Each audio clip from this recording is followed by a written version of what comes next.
What is up, Insaners, and welcome to our Game Week 35 to 38 strategy guide video, where we'll talk about the best teams and players to target for Game Week 35 and beyond, along with the best chip strategies to go for in order to finish the best possible rank this year, guys. Guys, make sure that you hit the like button and subscribe to the channel as well if you like what you see today. There's a lot to talk about, and let's jump into it. We'll start with the best teams and players options to go for this week and beyond. Guys, if you're still looking for teams to target from Game Week 35 to 38, I think there are a fair few amount of teams who should be a part of your overall structure. Now, when I say about an overall structure, or maybe if you are on a wildcard, let's say, these teams or these certain players, they would form the backbone of your team from Game Week 35 to 38. I can easily say that, guys, Chelsea is still not out of the question. I know there's a lot of debate, there's a lot of questions in terms of whether they'll have a double game week in 36. I know a lot of people are considering that game week as a single game week, but I still feel Chelsea options could be decent and they could really fire up your FPL rank this year. I know it's not really gone too well with the likes of James, even Werner, I think, who a lot of people punted on. But guys, I'm recording this particular video before the Chelsea United game, and my opinion, and in fact your opinion, could be absolutely different after that. I still feel there'll be a fair amount of rotation in game week 36 when Chelsea are facing Leeds, guys, because that particular game, that is very close to the FA Cup final. Having said that, guys, I still feel if you're punting on, if you are catching up, maybe if you're even trying to protect rank, a couple of Chelsea players might just be the optimal play here. Now let's deep dive into a couple of teams which I think not a lot of people are targeting right now. Maybe they will because of the double game week information, but guys, we all know what happens when we target double game week players, especially from slightly weaker teams. It's generally not paid off this season. I'm talking about Aston Villa in this scenario, guys. They have a double-double. That means they have a double game week in 36 and 37, and the overall fixtures are quite decent. But in general, Aston Villa haven't done really well over the past few game weeks. I know the fixtures were quite tricky for Villa, but again, that might change with slightly easier fixtures. My only concern or my worry here is that, guys, Aston Villa don't really have a lot to play for. So what might be the right motivation, whether they'll be really motivated to perform, whether there'll be a lot of rotation, we don't know that. Having said that, guys, you still have to target the right set of fixtures. I think Villa could be a decent punt. I mean, there are a couple of decent options from Villa, which we'll talk about a little later, but I think they're a decent team to focus on. Next, talking about Arsenal, who we've really had, or at least we've had Arsenal players for a quite long time, guys. We've had Ramsdale. I think a lot of people have had Ramsdale in their team. We've also had certain defenders like White, Tierney when he was fit. And then, of course, majority of the folks out there, apart from me, guys, I still don't have Saka. But people still do have Saka. And I think he's still a very good option to go for, especially if you are looking to protect rank, guys.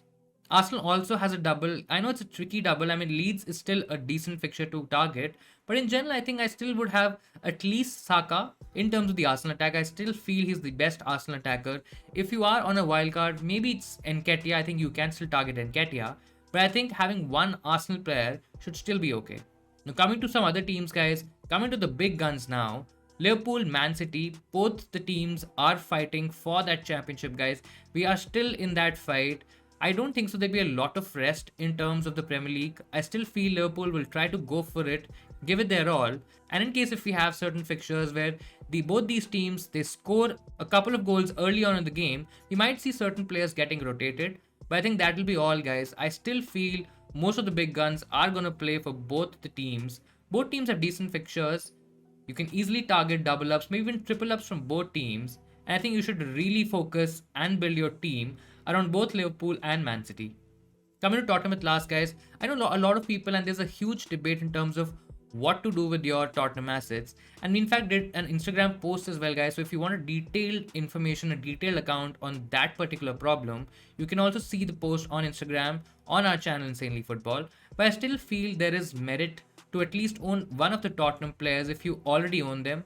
I don't think so you should really sell them unless you really want a major overhaul. You maybe are targeting certain players like KDB to chase rank and all of that stuff.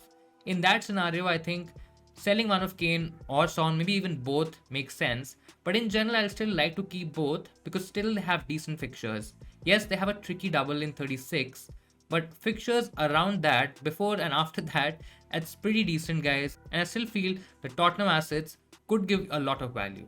Now let's quickly talk about players from these individual teams, guys. First, we talk about Arsenal. I think Arsenal is all about finding value here, guys.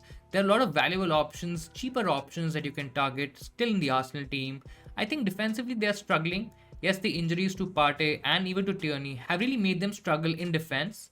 But overall, I feel if you are looking for an attacker, if you are looking to protect rank, I think Saka is still a very good option to go for. If you are on a wildcard, if you're looking for a cheaper option in your attack, let's say even if you don't have your bench boost, maybe if you have your bench boost too, I still feel Nketiah would get regular starts. I have a feeling that Lacazette is probably not going to start most games. He will maybe get sub appearances, but I think Nketiah is still probably going to get the majority of the games. Yes, there could be a chance that he also gets a rest, but I still feel he's the better option to go for. He's a cheaper option to go for as well, so you can easily stick on your bench and not really give a lot of trouble to your playing 11. Ramsdale, in terms of defense, I'm not too keen on him in terms of keeping clean sheets, but I generally feel, guys, he makes a lot of saves. He has a lot of bonus point potential as well, and if he keeps a clean sheet plus he makes a few saves, he definitely gets a major haul. And when we look at fixtures like West Ham, Newcastle, and Everton, even Leeds for that matter, there could be clean sheets for the Arsenal defense here. Now, talking about the double team, guys, we're talking about Aston Villa here, and the question really is how many is too many? Now, there has been a time in this season, guys, where a lot of us have had players like Coutinho, maybe even Cash, maybe even Watkins in our team. But right now, the question is, guys, how many Villa players should we actually go for? Their fixtures looking pretty good. They have Norwich in game week 35. Then they have Burnley and Liverpool. I think Liverpool game is going to be a tricky one. But then they have a double in Palace and Burnley, both home fixtures. And then they end with Man City away, which is probably the last game of the season. And if the league is done by that time, guys, that score could be anything. It could even be Aston Villa maybe scoring a couple of goals. So anything is a possibility there. Overall, I still feel if you're targeting the double, let's say if you are in a wild card, you can still have a couple of players from Villa, especially if you don't have your free hit chip available. The players to target definitely are Cash, Coutinho for me. The players to target are definitely Cash and Coutinho, guys. I don't really consider the Villa defense too strong in terms of keeping clean sheets, but I'm only suggesting Cash for the attacking output that he can bring on the table. We know that he bombs forward a lot. We know that he can put in crosses as well. We also know that he has a good finish in him, guys. And I think if you are looking for a double defender, if you're looking for a double game week defender, I think Cash is right up there. His underlying stats are okay. They've not been that great over the past few weeks, but that could also be because of the fact that Villa were facing some tough fixtures out there. I think those numbers would generally improve. The same could be said about Coutinho as well, guys. I think he's been okay. He started with a bang, but then he kind of flattened out. But I still have a feeling, guys, that before he probably leaves the Premier League, because Aston Villa might not permanently sign him, he'll probably go out with a bang. There are a good set of fixtures that you can target in terms of the Villa attack, and I think Coutinho is definitely going to fire if Villa are going to do anything in those fixtures. Watkins, I'm personally not too sure of. If you're looking for a cheaper enabler, you can probably go for Ramsey, who will give you a double game week player, who will also give you a bench player by not really investing a lot of money, and really works out well in both cases if you have a bench boost or maybe if you don't have a bench boost. I personally don't like the look of Watkins or maybe even Ings or any other Villa attacker. I'm not very confident in terms of starts. I'm not very confident in terms of attacking returns there as well. So I'll probably just keep till the both of them. Next we come to Chelsea, guys. One of the teams who had a double in game week 34. There was a lot of hue and cry around the Chelsea players in terms of which ones are the best option. And remember, I'm recording this video before the Chelsea United game, and a lot could change after that game, guys. At the moment, Alonso has been a great option so far. He's been getting minutes, he's been also getting returns. And if Chelsea keep a clean sheet, and the way Alonso plays, he probably would still end up in the bonus if he maybe gets an assist or something like that. We have other defenders as well. There are news, there is information around the likes of Rudiger and James coming back in training. I think that could be a different story if they play. But in terms of whatever information we've had so far, guys, Alonso still looks like the better option. Rudiger would just be back from injury, so we don't know whether he's going to be rested before that FA Cup final. And James also, on the other hand, he tends to get injured a lot, and I don't think so Tuchel will really risk him before that FA Cup final. There could be a chance that he plays in the right centre back position instead of the right wing back position, and that might really lose him a lot of attacking potential. Having said that, guys, I still have a feeling going for one of the Chelsea defenders could still be an option at the moment. Now, when we talk about the Chelsea attack, yes, we've had the likes of Havertz, we've had the likes of Mount, and even Werner, for example, for that double game week in game week 34. But depending on these players, especially for that double game week in 36, could be a bit risky, guys. I'm not sure whether Tuchel's probably going to play most of these attackers in that game week 36 double, especially against Leeds, because that is the game where the FA Cup final is very, very close to, and I think there'll be a lot of rotation for that Leeds game. Leeds, anyways, are a side which requires a lot of running. Those games are quite physical, guys, and I don't think so. A lot of these attackers will probably start that one. Now, the question still remains, right? Which one to go for? I still have a feeling Mount might just edge the other attackers like Havertz or Werner. In terms of minutes, I still feel he's Chelsea's most nailed player, guys. He's very, very consistent. He's playing in the number 10 spot in Chelsea's new setup, and I think he should do really, really well. Overall, I think if you have Havertz, there is an option to maybe switch to a Man City player, a Man City midfielder, who we'll just talk about, but I think having Mount is still pretty okay. Werner as well, guys. He's also one of the options if you are chasing upside, if you are looking to go a bit differential in terms of your picks. I think he's still a decent option to go for, but that risk of rotation still remains. It totally depends on what kind of risk you want to take, guys. If you are okay taking a bit of a risk, then I think the likes of Havertz and Werner are good picks, along with someone like an Alonso in defense. But I still have a feeling overall it's okay to have a couple of Chelsea players in there just because they have decent fixtures in spite of that rotation risk. Now, talking about Man City, guys, can we trust them? That is the golden question. Can we play the Pep roulette and actually beat him in his own game? Maybe, maybe not, but it's a tricky one to go for. We have Man City guys who are leading the Premier League table. They look like that they will win the Premier League, and we have a lot of options in terms of FPL to go for in terms of Man City. We know that the defense is very strong. We have the likes of Joao Cancelo and Laporte who look like the most nailed options in that backline, guys. If you don't have money, I think Laporte is a decent cover, but I still feel having Cancelo, who could be one of the most nailed players for Man City, I think that could be a gem of a move. Guys, I think if you don't have Cancelo at the moment, he should be priority in terms of your transfers, especially for Man City, and I think you should definitely get him.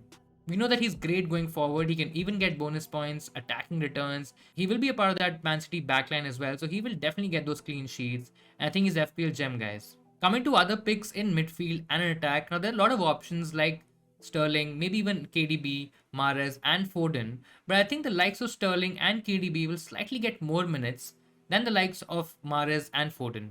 Guys, we know that Sterling is a player who doesn't really play a lot of minutes in the Champions League. He's mostly used as a sub in Champions League games. I think he would get a lot of minutes in the Premier League. Now, whether he can really give us returns, that's another question. I don't think so. He will be on pens as well. So I think you're spending a lot of money and maybe not getting a lot in return. On the other hand, you can go for someone like a KDB who will get minutes, but there is a chance, guys, that Pep might not risk him for the whole game, for the whole 90 minutes, and he might just end up playing 50 or 60 minutes if Man City are doing really well and leading in the game. KDB is the informed pick to go for if you can manage your structure or if you don't have to rip your whole team apart to get a KDB in your team, guys. I think he's a great option to go for. Especially if you are in a wild card, if you want to take a bit of a chance, bit of a risk, you can even go for him instead of Salah. But then, guys, do that at your own risk. I still have a feeling he and Salah could be a great combination to a good rank boost over the next set of games. Because look at the games, guys. I mean, having Leeds, yes, we know that there could be rotation in that Leeds game. Game week 36, they have a double against Newcastle and Wolves. Then 37 is West Ham and 38 is Aston Villa. I think all of these games are winnable games for Man City, and the attack as well as the defense can do really well. I personally won't go for someone like a Gabriel Jesus, guys. I know there's a lot of noise, a lot of talk around Gabriel Jesus because he suddenly scored so many goals. He's getting a fair few starts as well. But I just feel there's so much rotation there that I can't really guarantee a place for him in that Man City 11 at the moment. If I see that he's playing the Leeds game, if I also see that he's playing the Champions League game, I might be tempted to go for him in game week 36. But again, it's a very risky move, guys. If you are planning to play safe, then he's definitely not the option. But again, if you're chasing the upside, if you're chasing the hauls, then in that case, I think he's a good player to go for. Talking about Liverpool, guys, and I think it's time to go all out Liverpool in terms of attack. It totally depends on your strategy, whether you're playing safe. In that case, you go for someone like a Salah who's been absolutely great this season. I still feel it's a great captaincy option. But again, if you are taking a bit of a risk, if you don't want to go template, and if you want to chase points, chase rank, then maybe you can go for the likes of Mane plus a Luis Diaz in attack. In defense, guys, I still have a good feeling about the defense. I like the Trent plus Robertson combination. Trent covers that effective ownership. Yes, he's been also very good in terms of his attacking stats. But I think Robertson is the real pick here, guys. If you've not had him, I think he's a great pick to go for. I still rate the Liverpool double up a lot higher than the Chelsea double up in defense at the moment. I think the only thing that can compete with that Liverpool double up is probably a Man City double up with the likes of Laporte and Cancelo, who could do really well for Man City in these remaining games. So at the end, if you're playing safe, then definitely have Salah with maybe one of them, or at least have both defenders in, so that you have a great three combination set of players for the remaining games. Otherwise, you can go for somebody like a Mane, maybe even Robertson, and then pair him up with a Diaz to go ultra differential. The bottom line here is that, guys, if you are on a wild card, if you are chasing rank, even if you're playing safe, I think going all out in terms of Liverpool attack, in terms of that triple up on Liverpool, it's completely on now. Talking about the Tottenham team here, guys, I know a lot of players, a lot of managers, they're considering to sell one of Son and Kane this week, and they might have a decent argument for it. But I just feel, guys, if you have one of them, or maybe even both of them, I think there is merit in holding them. This works really well when you have a free hit available and you are planning to use it in game week 36, where the double is looking quite tricky. In game week 36, guys, they're facing Liverpool and Arsenal. Now, both games could be tricky from a defensive point of view, and that's exactly the reason I don't recommend a Tottenham defender at the moment. But I still have a feeling both Son and Kane can score against Liverpool and Arsenal. That's absolutely a possibility. And the games around the game week 36 double, they're not that bad, guys. In 35, they're facing Leicester, who will be tired from Europe.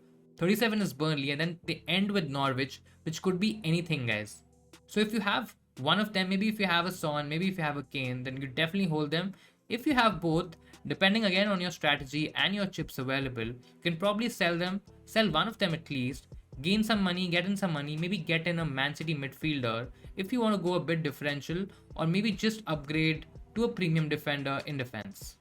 Now, looking at some short-term advantage, some short-term picks, guys. I'm saying short-term, and I know for a fact that only 4 game weeks are left now, but I just have a feeling you can possibly target these differential picks if you are targeting to gain rank. I know we've been burned by the likes of Weghorst and Dennis, guys, but I still have a feeling both of these players are decent options to go for, especially if you have a bench boost, maybe even a free hit available. Maybe not in a case of a free hit, but let's say if you have a bench boost available, I think both of them are really good options. I've seen Burnley is on the up. They are currently out of the relegation zone. Of course, that could change very, very rapidly. But guys, I still see some fight in that Burnley team. And I think Weghorst could still be a part of the whole play here. If you're bench boosting in 36, then Dennis is also a decent pick to go for, guys. You're not spending a lot of money with Dennis, and you're probably okay with him being on the bench. In any case, if you don't have a bench boost, I mean, he's always a great player who can come on and give you at least a couple of appearance points, if not more. Maybe he can even get a goal or two for you. I think that'll be awesome. Talking about some other options, guys, if you want to go super differential, you can go for the likes of Zaha and even Richarlison, who look like great enablers for their specific teams. Everton have some decent fixtures coming up. They have doubles coming up as well. So if you can trust the Everton team, I mean, they really have to score goals. They have to win games if they want to stay in the Premier League. I know the pressure is going to be massive, guys, but I think that's going to really help Richarlison maybe score goals and give you FPL points. On the other hand, if you want to target a Crystal Palace attacker, I think Zaha has to be the best punt out there, guys. He's on penalties. He's their star man. He's their flair man. And I think if Crystal Palace are going to attack, maybe if they're going to get goals, I definitely feel Zaha would be a huge part of that success. It's a bit of a risk, especially if you have a free hit available. You might not want to jump onto a Zaha because you can just free hit in 37 and then probably go for him. But in any case, guys, if you are looking to chase rank, I still feel he's a decent midfield option to go for. Now, talking about chip strategies here, guys, we have all the 4 chips listed here. And depending on which one you have available, you can absolutely go for it. There's an optimum time to use the wildcard now. Free hit is also an option in game week 36 and 37, which we'll just talk about in a moment. Then you have your bench boost available. Again, you can use your bench boost in 36 or 37. And by any chance, guys, if you have your triple captain available, I mean, I still don't know a lot of people who might just have it. But again, if you have it, then there are some decent options to go for, even for the triple captainship in game week 36 and 37. Now, quickly talking about the wildcard here, guys. If you still have the wildcard available, I think if you are okay for 35, then probably you can just avoid it and probably straight away play it in 36. That again depends on what other chips you have. But let's say if you have a wildcard, a bench boost, and a free hit available, I think in that scenario you should definitely use that wildcard in Game Week 35. That really helps you set up in Game Week 35. That really helps your team in Game Week 36 for the double. Even for the 37 game week, depending again on your chip strategy. Let's say if you have a bench boost available for your 37 game week, I think that'll set really well, and it could also enable a couple of differential players for game week 38. So it depends on your strategy, guys. Both the weeks are looking really good for a wild card. If you still have one left, you're definitely in an advantageous position, and make sure that you use it wisely. Now, coming to the free hit and bench boost, guys, again, depending on which teams, which players you have, what is your overall strategy, 36 and 37 are potential weeks. Now, if you don't have a wild card and if you have the likes of Chelsea, maybe even Arsenal players, players from Liverpool, even Man City, for example, then I don't think so. You need to free hit in 36, guys. I think using the bench boost, if still available, is a better option in 36 in that scenario. But let's say if you have a lot of players from the likes of Aston Villa, Leicester, maybe even Everton, I think going for that free hit in 36 and then retaining your squad and bench boosting in 37 might be the better play here. So it totally depends on your team and what kind of players you have. Based on that, guys, you can take your call, but both 36 and 37, they look like ideal weeks to play a free hit or a bench boost. Coming finally to the triple captainship here, guys. Now, I think when you're targeting a triple captain player, of course, you can go for a Man City attacker, you can go for a Liverpool attacker, you can even target a differential, maybe even an Aston Villa player. I know you probably might not go there, but just keep a couple of things in mind. You can always captain a player from a team who's probably in the top 4 fight, because I think those kind of teams will give it their all. They would want to finish in that top 4 position. And right now, guys, it's still on Chelsea and Arsenal. I know Tottenham could still be a part of that going forward, but I just feel maybe an Arsenal option could be a better option here. Again, it totally depends on you in terms of which players you really consider that might outscore a lot of other players, might give you that additional boost. If you're also considering some other points, guys, if you want to go absolutely differential, absolutely nuts, players and teams playing in that relegation battle, maybe someone from the Burnley team, maybe a Weghorst, for example, maybe even an Everton attacker, for example, I think you can absolutely go for triple captaining those players. Yes, I know it's massively risky, but again, if you're chasing rank, you have nothing to lose. They could be great punts, great differentials to go for. Another consideration for your triple captainship, guys, is that you can also target players who are chasing the golden boot. You have the likes of Son and Salah who are looking to fight it out for the golden boot. Currently, Salah is winning that race, but that could absolutely change. In any case, guys, Salah is also a great captaincy option, triple captaincy option in most weeks, in 36 as well, where he has 2 fixtures. So that'll be all from my side, guys. I really hope you'll find this video helpful in setting up your final teams for Game Week 35 and beyond. Make sure that you hit the like button, guys, if you liked our strategy guide video. Please consider subscribing to the channel as well if you've liked our content so far. Now, we'll be back with the team selection video before the deadline, so make sure you check that out as well. All the best to all FPL managers. Enjoy your week, and I'll see you insaners next time.